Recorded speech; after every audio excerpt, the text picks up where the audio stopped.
tous, je vous retrouve aujourd'hui pour un nouveau bilan couture. C'est le premier bilan couture de l'année. J'ai rassemblé ce que j'ai cousu en janvier et en février et vous allez voir qu'il y a un fil rouge dans cette vidéo, c'est que j'ai beaucoup cousu de chutes de tissu. Alors, on va commencer par les accessoires et décorations que j'ai cousus et ensuite je vous montrerai la partie vêtements.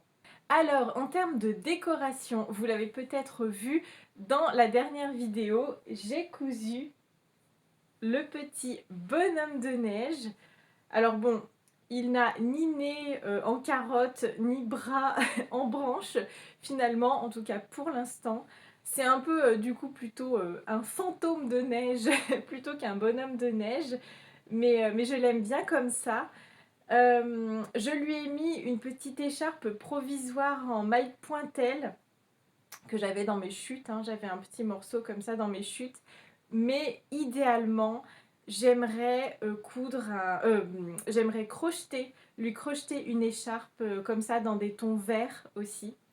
Voilà, pour que ça s'intègre bien à la décoration de la pièce. Et sur le ventre, j'ai décidé de ne pas faire l'appliqué en forme de cœur qui était proposé donc par Tilda. À la place, j'ai choisi, alors j'avais dans mon stock, je ne sais pas du tout d'où ils viennent, des jolis petits boutons en bois. Je trouve qu'on dirait des pancakes. et, et je trouvais en fait qu'ils s'accordaient bien avec le look que je voulais lui donner. Donc du coup voilà pour ce petit bonhomme de neige. Alors, du coup, c'est un patron gratuit que vous pouvez trouver sur le site Tilda's World. Je vous mettrai tous les liens juste en dessous. Du coup, donc c'est un patron et un tuto accessible gratuitement. J'ai utilisé un tissu 100% coton, grain de riz comme ça, parce qu'il a des petits, comme un motif de grain de riz en fait, que j'avais trouvé sur le site Les Tissus du Chien Vert. Ça date, hein. Ce tissu, ça doit faire au moins 6 ans que je l'ai. Même plus que ça, je pense. mais, euh, mais voilà, et du coup, je trouvais qu'il était parfait pour faire un petit bonhomme de neige comme ça. J'ai décidé de faire le plus petit modèle. Il existe en 3 tailles, donc il est même proposé en fait de faire les 3 et de les coller ensemble pour en faire un centre de table. Voilà, c'est comme ça que ce modèle-ci est présenté. Moi, j'ai décidé d'en faire juste un. Par contre, c'est super parce que la façon dont il est fait qu'il tient parfaitement debout, comme ça, sans avoir besoin du tout de rajouter un carton pour le stabiliser, rien du tout. Donc vraiment, je trouve ça top. On peut vraiment le poser sur un meuble comme ça, en décoration. Et voilà, ça fait très bien l'affaire. Donc à la base, j'avais prévu de lui mettre le petit nez et les branches comme sur le modèle présenté dans le tuto. Mais bon, voilà, comme je le disais, finalement, j'ai oublié en fait d'aller chercher des petites branches exprès. Et au final, je le trouve vraiment sympa comme ça. En fait, je sais pas, je trouve qu'il a... Je sais pas, je trouve que c'est bien comme ça. Voilà, donc j'ai plus trop envie de finalement faire un réel bonhomme de neige. Donc voilà, je sais pas ce que vous en pensez, mais moi je l'aime bien comme ça. Donc pour l'instant on est encore en hiver, mais c'est vrai que là le printemps arrive et je sais pas si je vais le laisser dans la décoration du coup, parce que ça fait vraiment très hivernal. Donc je pense que là je vais bientôt le ranger déjà. Donc voilà pour celui-ci. N'hésitez pas à me poser vos questions en commentaire si vous en avez, parce que j'ai peut-être oublié de mentionner des choses, donc vraiment, voilà, l'espace commentaire est là pour ça. Voilà, je le remets juste ici. Hop. Ensuite, en termes d'accessoires, j'ai enfin cousu, enfin, deux nouvelles pochettes à projet. Voilà, alors, ça fait mais je sais pas, 2 ans, 3 ans, que je disais que je voulais en refaire d'autres.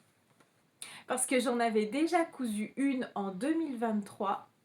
Elle est juste ici. Voilà, c'est celle-ci. Donc dans laquelle je range un peu un projet broderie, comme vous le voyez.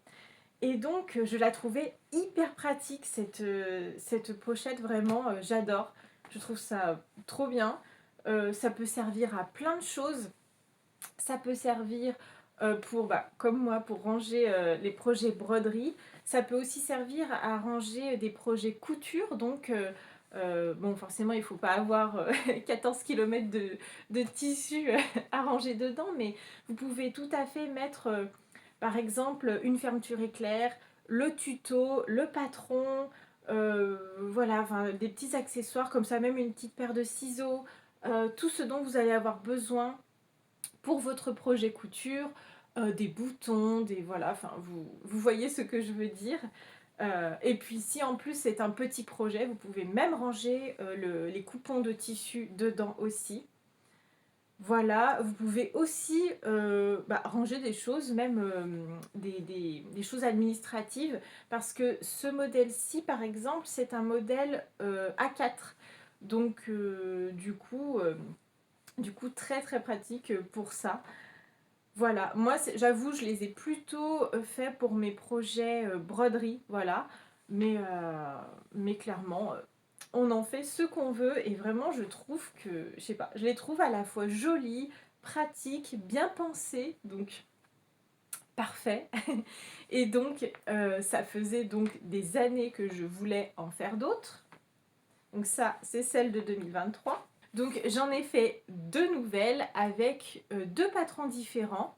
Voilà. La première, je voulais tester ce modèle-ci de Rose et Balle de laine, Ludivine Rose, voilà, que j'ai trouvé sur sa boutique Etsy.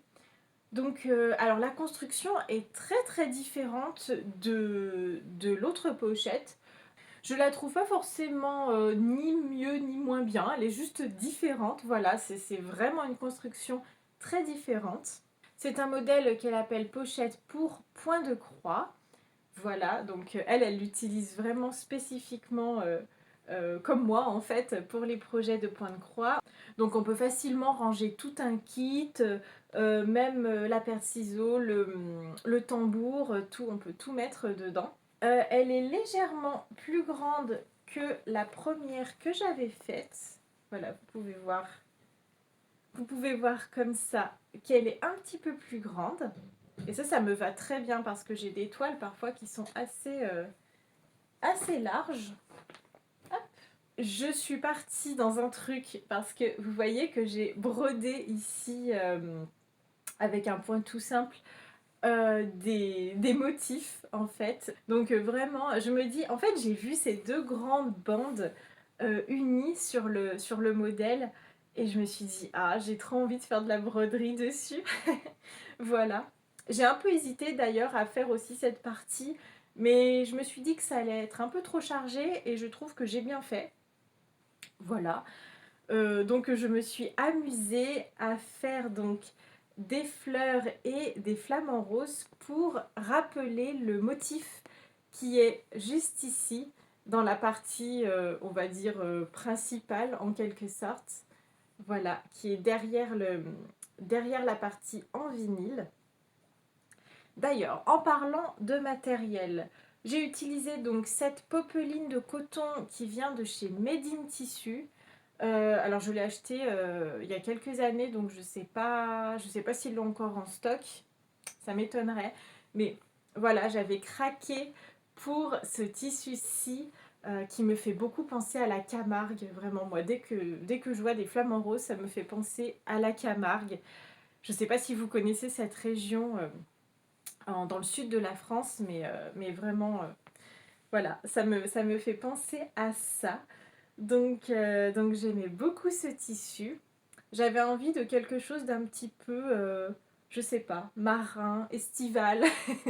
Voilà. Donc voilà, pour les flamants roses, je trouve que ça change un petit peu comme motif, on n'en voit pas souvent. Et donc le rappel, les flamants roses, voilà, bon les fleurs, pas forcément, mais je sais pas pourquoi, j'avais très envie de faire des fleurs. Donc on continue en termes de matériel. J'ai utilisé un zip comme ça blanc de chez Rascol qui fait 30 cm. Je crois que c'est ce qui est préconisé dans le tuto de toute façon. Voilà, je l'ai commandé exprès parce que je voulais vraiment un zip blanc pour à la fois rappeler les broderies, les flamants roses. Je savais aussi que j'allais faire la surpiqûre en blanc comme ça, donc voilà, pour moi, il fallait qu'il soit blanc. Et je trouve que ça rend très bien. J'aime beaucoup les contrastes en fait. Donc, euh, donc voilà. Et pour ce qui est de la crétonne, je pense qu'il s'agit d'une crétonne de chez Mondial Tissu, mais je ne suis pas sûre à 100%. Parce que c'est vrai que j'ai pas mal de crétonnes comme ça unies, dont je me sers justement sur des projets, que ça soit en vêtements ou en accessoires pour les associer avec des tissus à motifs. Mais donc je ne me souviens plus s'il vient de chez Mondial Tissu ou de chez Made in Tissu. Voilà. C'est un peu les deux endroits où j'achète mes tissus unis, donc je ne sais plus. Voilà, il est entièrement molletonné. Voilà, donc, donc j'ai trouvé ça très agréable à faire. C'est très facile en fait de molletonner comme ça soi-même. J'ai utilisé une ouate fine, une ouatine assez fine de chez Mondial Tissu. Et en fait, vous avez juste à tracer vos traits avec un stylo friction, c'est idéal. Et ensuite à suivre ça avec la machine à coudre. Voilà, faut pas aller trop vite, faut bien suivre le trait et ça fait quelque chose de bien harmonieux, je trouve. Et j'aime bien je sais pas, j'aime bien la texture que ça donne. Vraiment, je la trouve bien sympa cette pochette. Je suis vraiment trop contente. Vraiment, je la trouve très réussie. Ensuite, oui, pour la broderie, je vous ai pas précisé, ça m'a permis de tester ce fameux tissu. Je ne sais pas si vous connaissez. C'est un... Comment expliquer? Ça s'appelle le Magic Paper. C'est DMC qui propose ça. Et en fait, c'est un papier, tissu, plutôt un papier, une sorte de papier, sur lequel on va pouvoir facilement tracer à l'avance nos motifs à broder. On vient ensuite décoller le papier, on vient le coller sur le tissu qu'on veut broder et ensuite eh bien, on n'a plus qu'à suivre le motif qu'on a dessiné et à la fin eh bien, vous n'avez plus qu'à plonger par exemple là j'ai plongé ma bande de tissu dans de l'eau chaude, pas brûlante non plus mais dans de l'eau chaude. Et en frottant un petit peu, en fait, ça s'en va tout seul parce que c'est un papier qui est soluble. Voilà, c'est tout l'intérêt de ce papier bien spécifique. Et c'est vrai que sinon, le problème, c'est que, euh, en fait, là, bon, déjà, avec mon stylo friction, on n'allait pas beaucoup le voir sur le tissu si j'avais fait directement mes dessins sur le tissu. Et euh, en plus, après, avec les variations de température et tout ça, et aussi avec le fer, j'ai déjà eu des fois où ça me laissait des traces. Par exemple, sur un tissu gris foncé, j'avais eu des traces blanches à la sortie, alors que j'avais utilisé un stylo friction qui normalement s'efface à la chaleur du fer. Et là, pas du tout. Donc j'avais trop peur que ça fasse des traces si jamais je me reprenais à plusieurs fois. Donc j'ai voulu tester ce papier et tester et approuver, je peux vous le dire, parce que vraiment, je l'adore et je compte bien le réutiliser. Et d'ailleurs, j'ai son équivalent pour le point de croix. En fait, c'est comme une sorte de toile Aïda, mais qui va se dissoudre aussi comme ça dans l'eau. Donc bon, c'est ça. Et donc moi j'ai utilisé un stylo friction, mais l'idéal c'est encore mieux a priori d'utiliser un stylo ou l'encre, enfin exprès en fait avec de l'encre qui part à l'eau, hydrosoluble en fait. Voilà, donc en tout cas je suis ravie du résultat, vraiment. Je suis trop contente. C'est exactement, en gros, comme je l'imaginais. Voilà, c'est simple. C'est très simple. Elle est exactement comme je l'avais pensé. Voilà, j'aime aussi beaucoup les finitions parce que vous voyez, là, la manière dont elle est construite, ça fait que on voit même pas le dos de mes broderies. Donc c'est très esthétique, je trouve. Ça fait très bien fini. Vraiment, voilà. Je pense que c'est pas la dernière que je fais. Voilà. Même si déjà j'en ai 3, ça me donne très envie encore d'en faire d'autres. La seule petite chose sur laquelle j'ai un petit peu buté au début, c'était la couture du biais à la fin, tout autour. Donc c'est vraiment la dernière étape. Voilà. En fait, on prépare un biais. Alors, moi, ça n'est pas vraiment un biais parce que j'ai pas du tout coupé ça dans le biais. Mais ça n'est pas nécessaire, en fait. Donc, on appelle ça un biais, mais c'est plutôt un terme générique hein, pour expliquer qu'il va servir à faire le tour comme ça. Mais en fait, donc il faut 1,50 m et j'ai tout simplement cousu plusieurs bandes de tissu ensemble pour arriver. J'en ai cousu 3 de 50 cm ensemble en ajoutant une marge de couture. Et ça m'a donné ma longue bande d'1,50 m pour faire tout le tour ici. Mine de rien, il en faut un petit peu. Hein. Voilà, donc on voit les raccords un peu ici. Il y a un autre raccord. Il est là, voilà. Donc un raccord là, un raccord ici, mais je les trouve plutôt discrets. Et donc cette bande au début, j'avais pas bien compris ce qu'il fallait faire. Finalement, j'ai regardé en détail j'ai bien relu plusieurs fois le tuto en regardant bien les photos. Et en fait, c'est beaucoup plus facile qu'il n'y paraît. Voilà, il faut juste comprendre un peu comment on va tourner comme ça pour faire les angles. Mais ensuite, ça se passe très bien. Bon, j'ai un petit peu moins bien réussi le dos. Voilà, par exemple, ici, ça fait peut-être un petit peu moins esthétique. Sachant que la créatrice préconise comment de finir en fait le biais à la main avec un point invisible. Et moi, j'ai décidé que j'allais tout surpiquer à la machine. Et je suis très contente d'avoir fait ça, vraiment, parce que déjà c'était beaucoup plus rapide. Et je trouve aussi que le résultat fait très propre. Voilà, je me suis dit que ça ferait peut-être un petit peu plus brouillon dans mon cas si j'avais fait ça à la main. Donc voilà, du coup j'ai carrément tout surpiqué à la machine. Voilà, même si bon, derrière c'est comme ça, mais ça ne me dérange pas du tout. Donc, vous l'avez compris, je l'adore, vraiment, je pouvais pas rêver mieux.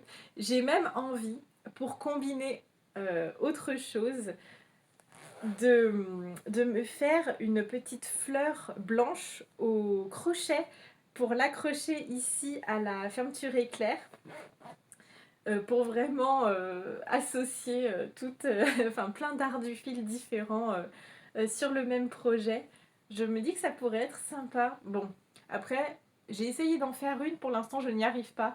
Donc c'est pas grave, on verra quand j'aurai compris comment on fait les fleurs au crochet. Mais vraiment, ça serait un peu la dernière étape pour finir cette pochette. Voilà. Maintenant que je vous l'ai présenté, je vais pouvoir mettre mes broderies en cours dedans. Donc, je suis trop contente. Ensuite, j'ai fait donc exactement la même que la première que j'avais faite. Voilà. Donc, encore une pochette à projet. Donc, ça, c'est le modèle de Sewing Sew.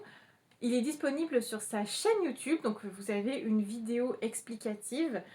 Ça c'est top vraiment pour suivre toutes les étapes facilement. Il y a aussi un article sur son blog dans lequel elle va préciser les mesures, le matériel dont on a besoin, tout ça. Donc c'est parfait. Mais donc j'ai suivi la vidéo une fois de plus de Sewing Sew. Vous voyez que ce modèle-ci n'est pas du tout molletonné pour le coup. Donc la construction est vraiment très différente. Elle n'a rien à voir avec la pochette précédente. Voilà, vous voyez d'ailleurs que les finitions sont pas pareilles. mais j'aime bien aussi, hein, vraiment, je les aime toutes les deux. J'aime vraiment les deux modèles. Après, voilà, ça dépend je sais pas. Je me dis que celle-ci, je saurais même pas vous dire si celle-ci est plus facile ou pas. Je trouve pas qu'il y en ait une plus facile que l'autre. Je sais pas. C'est sûr que celle-ci, j'ai mis moins de temps à la coudre, mais bon, j'ai pas fait la broderie. Voilà, donc je sais pas. Donc j'ai choisi pour la coudre un tissu avec des lucioles comme ça. Je l'avais trouvé sur Etsy, celui-ci, il y a longtemps. J'avais eu un coup de cœur pour ce tissu et je savais que j'allais l'utiliser pour des accessoires. Et quand j'ai voulu refaire une pochette, j'ai vraiment eu envie d'utiliser ce tissu-ci. Voilà, donc il a un fond bleu, bleu foncé. Donc j'ai voulu faire un rappel. Alors on dirait presque du noir, mais c'est bien un bleu marine foncé. J'ai voulu faire un rappel donc sur le reste de la pochette. Voilà. Et pour le coup, pas de contraste. J'ai utilisé une fermeture éclair. Alors c'est exactement la même que la précédente. Une fermeture éclair en nylon 30 cm de chez Rascol. Voilà. C'est euh, c'est le même modèle que j'ai utilisé. Je l'ai juste coupé en fait, pour le coup. Voilà, je vous l'avais pas dit, mais le vinyle vient de chez Mondial Tissu. C'est un vinyle cristal assez fin. Si je le retrouve, je vous mettrai le lien. Pour ce qui est de la crétonne, eh bien, comme le tissu uni précédent, je crois qu'il vient de chez Mondial Tissu. Il me semble. Voilà, c'est peut-être la gamme Christina, la gamme de crétonne unie assez basique. Voilà, et je trouve qu'il met vraiment en valeur le tissu avec les lucioles. Donc je suis très contente de mon choix. Et je voulais aussi quelque chose de différent par rapport à celle que j'avais déjà faite. Je voulais vraiment changer parce que celle-ci, je l'avais fait donc avec un tissu jaune comme ça, assez pétant. Ça fait très estival. Avec un tissu à l'arrière un peu style Liberty. J'avais vraiment envie de quelque chose de plus foncé. Voilà, et j'adore, vraiment, j'adore le rendu. Et donc, je vous le disais, elle n'est pas molletonnée, celle-ci. On met du thermocollant, en fait, de l'entoilage. Ce n'est pas obligatoire, hein, bien sûr, mais c'est vrai que ça permet de donner un peu plus de tenue à la pochette. Moi, j'aime bien. Donc là, c'est un thermocollant d'entoilage fin RIB 35 de chez Mondial Tissu. Donc voilà, il est vraiment bien pour les accessoires celui-ci parce qu'il garde quand même pas mal de souplesse. Alors, je sais pas si c'est parce que celle-ci, je l'ai cousue avec ma machine, PFAF Ambition 620. Mais c'est vrai que je trouve que je l'ai bien mieux cousue que la précédente. Alors bon, j'ai aussi un petit peu plus d'expérience en couture avec les années, forcément.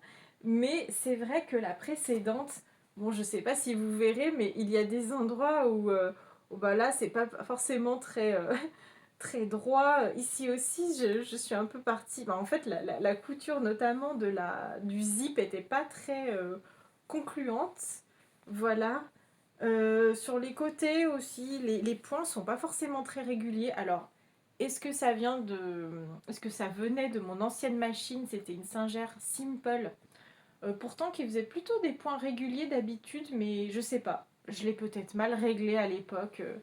Mais en tout cas, voilà, on voit que moi, ça ne me dérange pas plus que ça, mais c'est vrai qu'elle est moins bien finie en fait. Voilà, les surpiqûres sont pas extraordinaires. Voilà. Par contre, là, bon, on les voit moins parce que j'ai fait avec du fil noir, mais vraiment, je suis trop contente. Vraiment, c'est nickel. C'est... Voilà, j'ai essayé vraiment de bien positionner les sortes de biais à la fin, comme ça, qu'on rabat à la fin sur les côtés. Et je suis trop contente, vraiment. Rien à redire. Voilà, donc encore très contente de ce modèle-ci également. Je vais pouvoir aussi mettre des projets broderie à l'intérieur, donc trop bien. Ah oui, et il m'est arrivé quand même une petite mésaventure à la fin de la couture, bah, justement, juste avant de faire les dernières coutures, donc qui sont les 2 coutures verticales ici sur les côtés. J'avais mon zip comme ça et j'ai voulu l'approcher du bord pour bien, comment dire, pour bien qu'il soit dans la bonne position pour ensuite coudre dessus. Et qu'est-ce qui s'est passé? Vous voyez venir le truc ou pas? En fait, j'ai un petit peu trop tiré, il est sorti, sachant qu'il était déjà entièrement cousu, hein, tout était cousu, tout ça, voilà. Je me suis dit non, non, non, surtout que j'ai jamais mis de curseur sur un zip. Alors, oh là là, j'en ai eu mais des sueurs froides. Vraiment, j'étais dégoûtée parce que je me suis dit, oh, je me vois pas du tout refaire là en fait, parce que vraiment, je m'imaginais devoir tout recommencer. Horrible. Et du coup, je suis allée voir un tuto sur internet, sur YouTube, pour voir si on pouvait le réenclencher. Sauf que moi, vu qu'il était sorti de ce côté-ci, bah, je ne pouvais pas le remettre dans ce sens parce qu'il faut l'insérer sur la partie bombée. Donc du coup, la seule solution que j'ai eue, après avoir un peu galéré de ce côté-ci, et, euh, et d'ailleurs, je commençais à abîmer le bout du zip, tout ça. Il commençait à y avoir des bouts de tissu, enfin des bouts de fil. Oh là là, vraiment. Et après, je me suis dit, ok, je vais couper, enfin décoller cette partie-ci qui, en fait, vous savez, vu que c'était un zip non séparable, cette partie-ci était comme soudée, collée ensemble. Je l'ai coupée. J'ai réussi finalement à insérer par ici mon zip à nouveau, euh, que j'avais entre-temps entièrement ouvert, hein. Et finalement, j'ai pu refermer.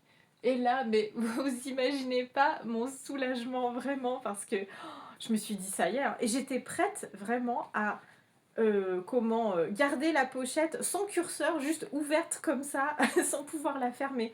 Parce que j'étais tellement dégoûtée et j'avais tellement pas envie de tout recommencer que voilà. Du coup, mais tout est bien, qui finit bien. J'ai pu réinsérer le curseur et finir cette pochette. Mais vraiment, j'étais dégoûtée. Mais surtout, vous savez, quand ce genre de choses arrive, mais à la toute fin, à la dernière étape, vous avez quasiment fini. Il reste juste quelques points à faire et c'est terminé. Et ben non, voilà, j'ai passé 25 minutes à remettre ce satané zip. Voilà, enfin ce satané curseur. Mais j'ai réussi. C'est bon. Donc voilà, je vous ai tout dit pour cette pochette-ci. Ensuite, dans les accessoires que j'ai fait dans des chutes, c'est vraiment 2 petites choses, hein. Donc déjà, j'ai fait, alors celui-ci, ça doit faire 3 ans que je voulais le faire, un peu comme la pochette finalement. J'ai mis longtemps à lui faire, à en refaire d'autres. Mais donc, j'ai fait un protège ceinture. Voilà, alors, je vous explique un peu l'idée de tout ça. C'est un tuto que j'avais trouvé sur Makerist à l'époque. C'est de la créatrice Les Aiguilles de Fanny. Et donc, je me suis cousu ça parce que je suis particulièrement petite. Et en fait, en voiture, j'ai toujours la ceinture ici, au niveau du cou. J'ai beau la mettre le plus bas possible, il n'y a rien à faire. J'ai forcément la ceinture qui ne m'arrive pas sur l'épaule, mais vraiment vers le cou. Et c'est vrai que bah, dès qu'un trajet est un petit peu long, bah, c'est désagréable. Donc je me suis dit que j'allais coudre ceci. Alors je ne l'ai pas encore testé. Je vous dirai ça, je pense, je vous ferai une story sur Instagram pour vous dire si c'est approuvé, mais il n'y a pas de raison, vraiment. Alors elle est assez courte, j'espère que ça bougera pas trop. C'est vrai que j'ai hésité à la rallonger, comme dans les modèles qu'on voit dans le commerce. Voilà. Mais du coup, donc, le principe est très simple. Vous avez donc 2 boutons pression, la ceinture passe ici, et hop, plus qu'à remettre les boutons pression par-dessus, et donc le but est que ça arrive comme ceci. Voilà, au niveau du cou, c'est ça. Donc voilà, je suis contente d'avoir finalement fait ce tout petit projet très rapide. Bon, honnêtement, ça fait des années que je couds. Avec du recul, je n'avais pas besoin du tuto, voilà. Si vous êtes débutant, ça peut vous aider à comprendre la construction de cet accessoire, mais honnêtement, je pense que voilà, si vous avez l'habitude de coudre, c'est pas forcément indispensable. Voilà pour ce petit accessoire. J'ai choisi donc des chutes, vous le reconnaissez peut-être, de ce tissu-ci. Voilà, c'est le même, c'est la même crétonne, tout simplement. Et j'ai aussi utilisé des chutes de ce tissu que j'avais trouvé. Alors c'était un coupon que j'avais trouvé il y a longtemps chez Mondial Tissu, mais donc avec des petits pois blancs comme ça imprimés dessus. Voilà, et puis j'ai mis des pressions blanches pour rappeler justement les pois. Et voilà, je voulais quelque chose quand même d'assez discret. Et je suis très contente du résultat. C'était très très rapide à faire. J'ai mis de la ouate à l'intérieur en polyester. Voilà, tout simplement. La même que j'ai utilisée pour le petit bonhomme de neige d'ailleurs. Et que j'utilise d'ailleurs pour rembourrer un peu tout ce que je fais en volume en fait. Donc c'est ça, je n'ai rien d'autre à dire sur ce protège ceinture, tout simplement. Voilà, très rapide, très facile à coudre, aucun souci, et très bien expliqué d'ailleurs dans le tuto. Ensuite, une toute petite chose que j'ai cousue d'ailleurs sans patron, c'est une pochette comme ça, toute simple. Donc voilà, elle est entièrement doublée. Je me suis mis une petite étiquette cousue avec amour dessus. Donc c'est la deuxième que je fais comme ça parce qu'en fait moi j'ai une coque sur mon téléphone mais qui ne couvre pas l'écran ni les objectifs à l'arrière et du coup j'ai toujours l'impression, notamment les objectifs, qu'ils vont frotter dans mon sac à main contre des clés, contre des choses comme ça et j'aime pas. Voilà, du coup je préfère le glisser comme ça dans une pochette en plus de sa coque de base. Et voilà, je me suis dit que j'allais me refaire une pochette comme ça. J'ai cousu à nouveau dans des chutes, puisque, encore une fois, on est toujours sur le même tissu, décidément. Je ne sais pas s'il m'en reste encore, mais ce tissu, je vais au bout de cette crétonne bleu-vert canard. Hein. Et ensuite, c'est une chute du tissu que j'avais utilisé, donc à la base pour faire l'intérieur de ma besace Pollock. Voilà, donc cette espèce de tissu un petit peu Liberty. C'est un coton bio que j'avais trouvé chez Mondial Tissu.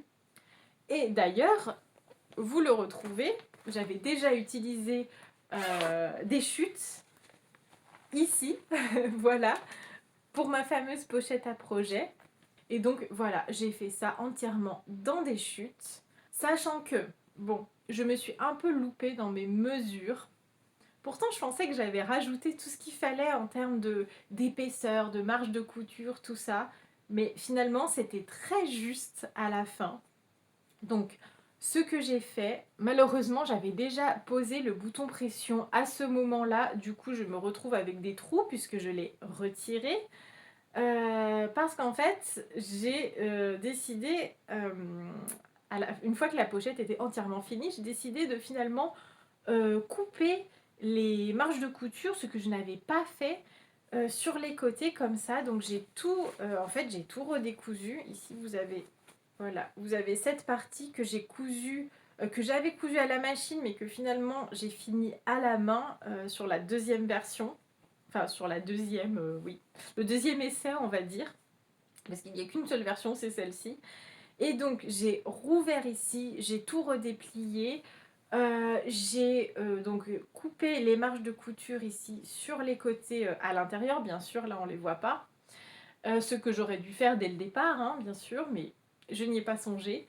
Et ensuite, ça m'a permis, donc, et en faisant aussi une couture comme ça à la main et pas à la machine, pour vraiment garder le maximum d'amplitude, on va dire, à l'intérieur. Hop. Et ça m'a permis donc on va dire, de grappiller quelques petits millimètres qui font que c'est bon, ça rentre beaucoup plus facilement, voilà. Donc j'ai pas encore reposé de bouton pression. Il y a une raison à ça, c'est parce qu'en fait je me suis rendu compte, après les avoir posés encore une fois, que ça frottait justement sur les objectifs quand je rentrais le téléphone. Sachant que le but de la pochette est de protéger notamment ces objectifs-là, si c'est pour qu'ils frottent sur le bouton pression à chaque fois que j'insère le téléphone dans la pochette, ça perd un peu de son utilité, hein. Du coup, bah j'ai laissé comme ça. Bon alors ça fait pas très bien fini, c'est sûr. Il y a ces deux trous comme ça qui voilà qui risquent un petit peu de s'effilocher d'ailleurs. Bon, au pire, j'en referai une honnêtement. Bon, je retrouverai d'autres chutes, c'est ça. Donc voilà, du coup, une petite pochette toute simple, mais finalement, faites bien attention à vos mesures et tout ça. Prenez large, prenez large quand vous faites ça. Donc voilà, au final, j'aurais dû ajouter un demi-centimètre en plus, voire 1 centimètre pour être vraiment très large. Et bah après, je dis ça et en même temps, 1 centimètre, ça aurait été presque trop lâche et j'aurais été obligée de mettre un bouton pression pour que ça reste à l'intérieur. Donc finalement, là, c'est c'est quasiment nickel. Voilà. Donc finalement, elle reste comme ça, cette petite pochette. Ensuite, on passe à la partie vêtements. En ce début d'année, j'ai cousu deux choses en jersey. Donc, vous l'avez déjà vu passer en avant-première sur Instagram. J'ai cousu ce t-shirt de chez Studio Schnittreif. C'est le modèle Madame Bill, donc Frau Bill, j'imagine qu'on prononce comme ça, dans la version originale. Comme ça, il ne ressemble pas à grand chose, surtout qu'il y a des pans devant. Donc je vous le montre tout de suite porté.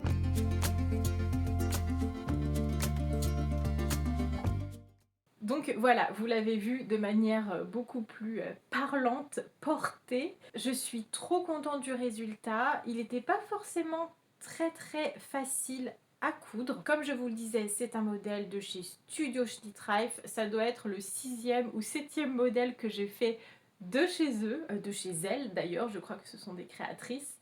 Alors j'ai utilisé donc un tissu que j'avais acheté exprès pour faire un t-shirt de chez tissu.net.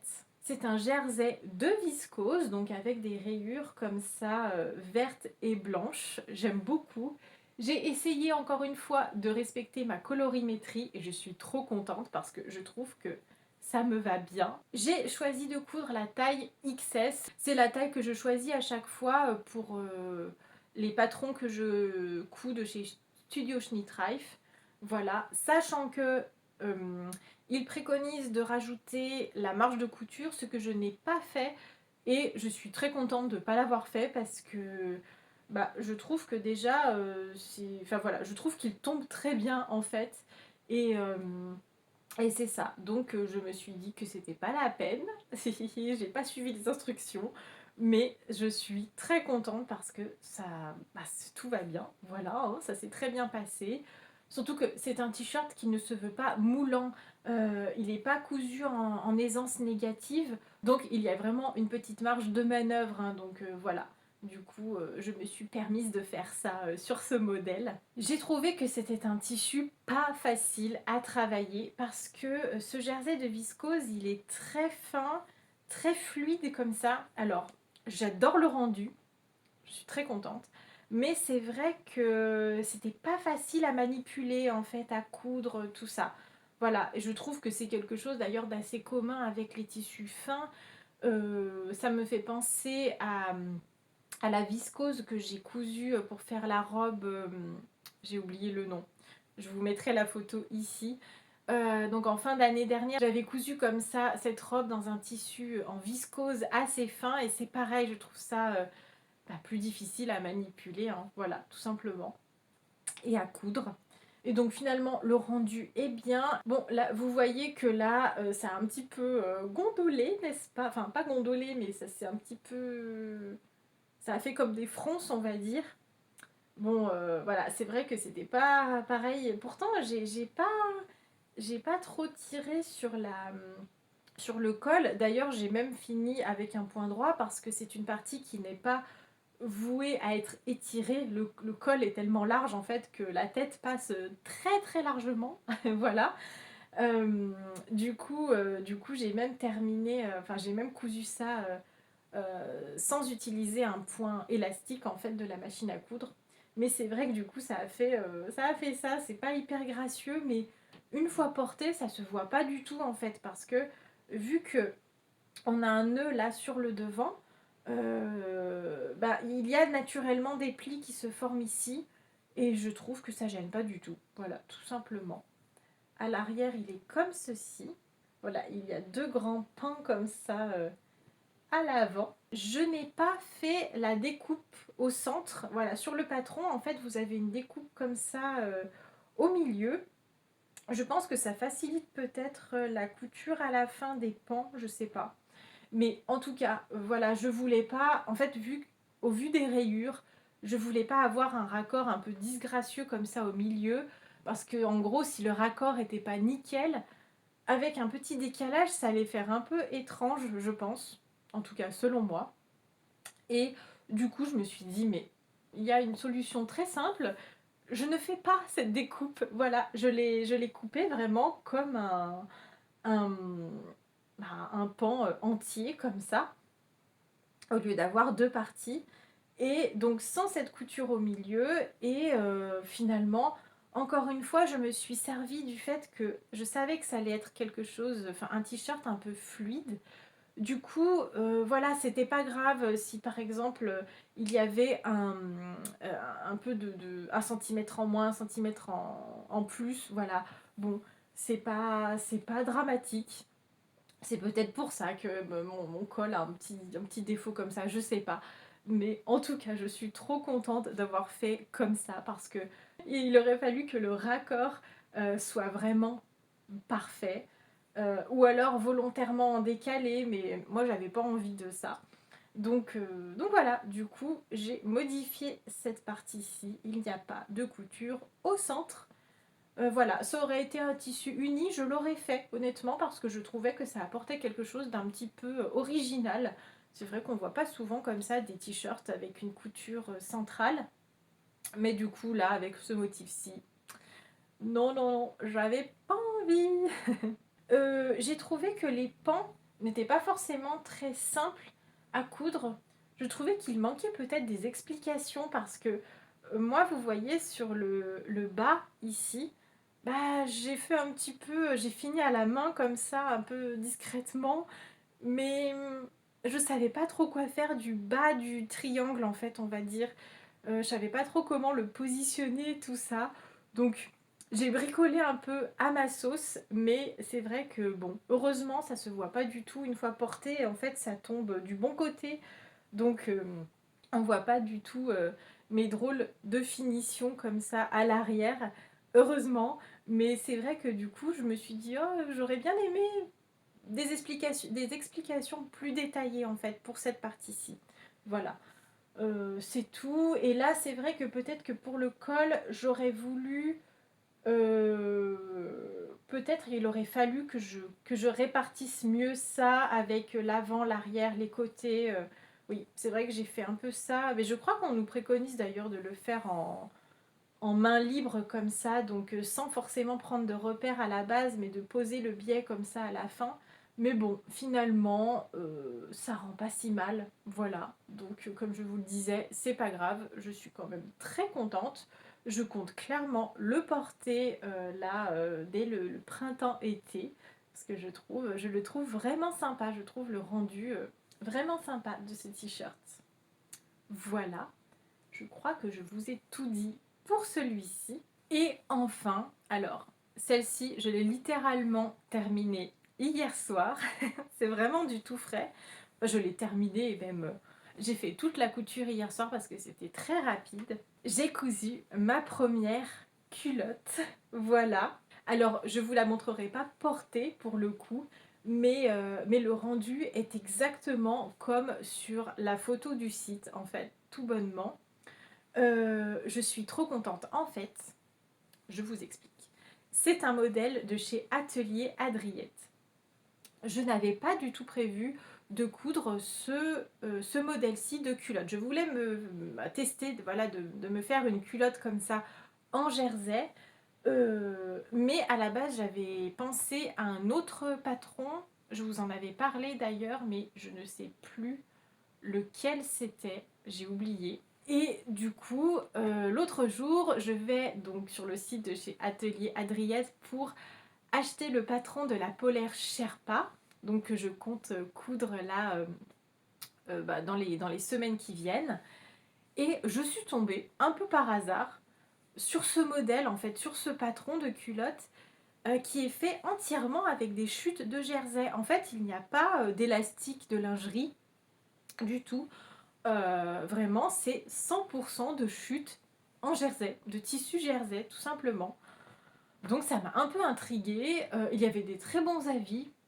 Bon, le patron n'était pas très cher, donc je me suis dit, bon, allez, je teste et je vais faire ça là, dans la foulée, parce que j'avais trop envie d'essayer, en fait. Et, mais révélation, vraiment, j'adore, c'est trop bien. Je sais pas si j'achèterais à nouveau des culottes en coton comme ça du commerce, parce que je suis trop contente du résultat, vraiment, et aussi de la couture, parce que c'était hyper facile à coudre. Alors, il faut avoir peut-être déjà cousu du jersey et encore, franchement, du moment, ça peut être un bon moyen de s'entraîner comme ça sur le fait de coudre tout en maintenant une certaine tension au niveau des, comment dire, du biais de finition. Mais voilà, vraiment, je suis trop contente. Alors là, il rebique un petit peu. On peut faire d'ailleurs une surpiqûre. Il tombe trop bien une fois porté. Alors elle est cousue en aisance négative, hein, ça s'étire du coup. Mais une fois porté, j'adore, franchement. Ça rend vraiment bien. Voilà, c'est un modèle qui reste assez moderne et tout, je trouve. Donc, trop bien. C'est le modèle Nat, d'ailleurs, je ne vous ai pas dit son petit nom. C'est le modèle culotte hipster Nat, donc de chez Atelier Adriette, vous l'avez compris. Et je l'ai cousu en taille 36. Voilà, c'est ma taille habituelle pour les bas et ça convient bien. Elle reste bien en place. Franchement, trop bien. J'adore. Voilà, donc je vais voir à l'usage, au lavage, tout ça, ce que ça donne. Mais pour l'instant, franchement, je suis ravie, ravie vraiment. J'ai utilisé donc, comme je vous le disais, des chutes. Ça c'est génial, vraiment, pour passer les chutes de jersey. Trop bien. J'ai utilisé un jersey Géry de chez Mondial Tissu, donc qui contient 5% d'élastane. Sinon, c'est du jersey de coton.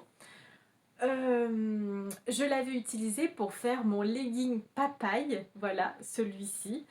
Donc, il me restait un morceau. Là, en plus, j'ai vraiment utilisé quasiment tout ce qui me restait, donc trop bien. Et ensuite, j'ai utilisé des chutes de mon top Léon Fay, qui était donc un top bordeaux. Et je me suis dit que ça irait bien en fait. Au départ, j'étais partie pour faire tout en orange, mais je n'avais plus assez de chutes justement de ce tissu couleur noisette. Et donc, je me suis dit que ça allait bien s'accorder avec ce bordeaux. J'avais pas envie de mettre du noir, voilà. En ce moment, j'ai pas trop envie de cette couleur-ci. Donc, donc j'ai choisi ça et je sais pas, je trouve que ça lui donne un petit côté 70s. Je sais pas ce que vous en penserez, mais cette association comme ça avec ce orange et ce bordeaux, je trouve que voilà, il y a un petit côté années 70. Je sais pas pourquoi, ça me fait penser à ça. Mais voilà, donc franchement, nickel. Comme je vous l'ai dit, je suis vraiment trop contente. Vraiment, j'ai eu une révélation hier. Je me suis dit, mais en fait, c'est bon, je sais coudre des culottes comme ça. Alors, c'est des culottes simples, hein, il n'y a pas de dentelle, pas de froufrou, de découpe particulière. Mais moi, j'adore, voilà. Je vous le dirai à l'usage, mais vraiment, à mon avis, elle sera très confortable. En tout cas, il n'y a pas de raison. Ah oui, pour info, je n'ai pas utilisé de surjeteuse, j'ai tout cousu au point éclair de la machine à coudre, voilà. Je vous le disais, on peut éventuellement surpiquer à la fin, mais en fait, une fois porté, bah, on voit pas du tout finalement ces parties-ci qui pourraient éventuellement être disgracieuses. Vraiment, bah, en fait, on les voit pas du tout. Alors après, si vous aimez les finitions vraiment nickel nickel, c'est sûr qu'il vaut mieux tout surjeter, soit avec un point overlock de la machine à coudre, soit directement avec la surjeteuse. Les explications étaient très bien, franchement, facile à suivre. Vous l'avez compris, je l'adore et je suis trop contente. Et c'est loin d'être la dernière parce que j'ai carrément laissé le patron sorti pour pouvoir m'en refaire une bah, dans les jours qui viennent, là en fait, directement. Donc voilà, une, voire deux, voire trois.